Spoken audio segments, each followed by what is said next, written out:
This regime in Iran has less missiles, has less launchers, their factories work less, and their navy is being eviscerated. And the world is going to be a safer and a better place when this mission is accomplished. And we...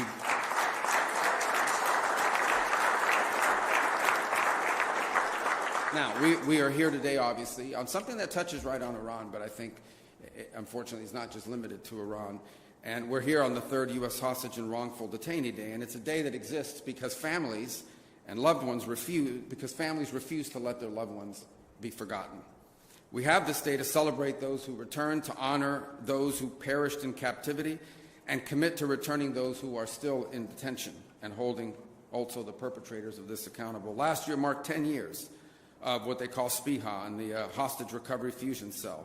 These were entities that were created with a specific mission of bringing Americans who are justly detained, bringing them home. And because of this mission, because the heart of this mission really can be captured in one word, and that one word is homecoming, reuniting people to their loved ones. 4 years ago, 50-plus families in the Bring Our Families Home campaign created the flag that flies here today. It's a symbol of solidarity. It's a symbol of resolve. It's flown in honor of Americans brought home over the past 3 years and the Americans yet to be brought home to their families. And many of the families and of the returnees and the advocates who made those moments possible are with us here today. And we want to thank you for your advocacy, for never allowing us or anyone to forget of those Americans that are unjustly detained, and we're especially grateful to those who themselves were detained. You know, it would be perfectly understandable if you decided, I'm back home, I'm going to go on with the rest of my life. Your willingness to step forward, to tell your stories, and to ensure that other Americans who are similarly situated to where you once were are not forgotten. We're truly grateful. Your persistence, your courage, your love for your family members continues to drive this effort in days like today. As was already pointed out, March 9th marks the day that Robert Levenson went missing in Iran, and actually it was a case that I was also very involved in as a United States Senator, dating back to my very first day in the Senate. In fact, one of the first meetings I had, and to this I credit my former colleague, Senator Bill Nelson of Florida, introduced me to this case as soon as I got elected, and because of Mr. Levenson's ties to Florida. And we remained on that case throughout my career in the United States Senate, and it's one we will not forget. It's indicative of two things: the fact that Americans are taken all over the world, but it is particularly a reminder of the nature of the regime that we're dealing with in Tehran. We're honored to have his sons here today, Dan and Doug, with us. Thank you for being here. We appreciate you very much.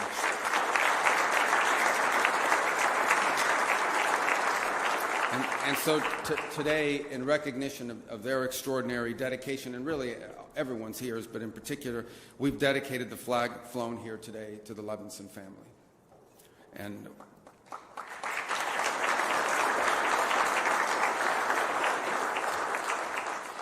I think it's also important to give President Donald Trump a tremendous amount of credit. He has made, from the very first day in office, the return of Americans held abroad unjustly a priority of his administration.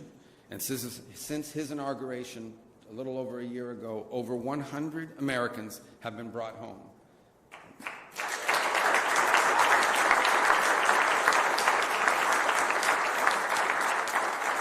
And by the way, here at the State Department, Adam and his team have done long working with our partners in the FBI and really across the interagency have done a phenomenal job in facilitating that, and they deserve a lot of credit as well. But the president isn't just focused on homecomings. He's also focused on ending the cycle of exploitation, of saying enough is enough, of ending the cycle in which Americans are somehow viewed as a valuable commodity that you can grab an American, you can unjustly hold them, and then try to trade them later on for some diplomatic concession or some political concession.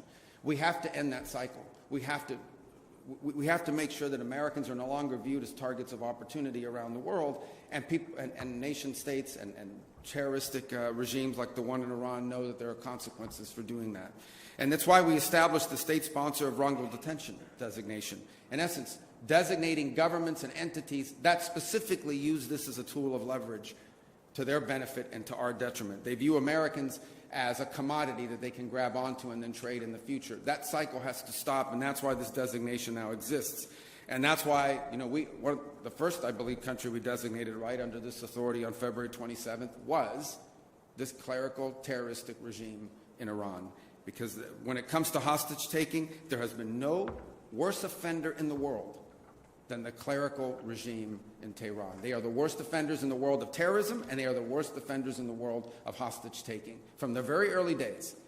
And so they were our first designation. They were founded, unfortunately, on an assault on the brave men and women of our foreign and civil service that were located there in Tehran. And the message is going to be very clear. The United States will not tolerate hostage diplomacy.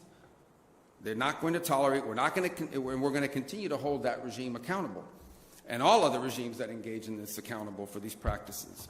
So, in closing, let me just say, today we honor those who are still waiting.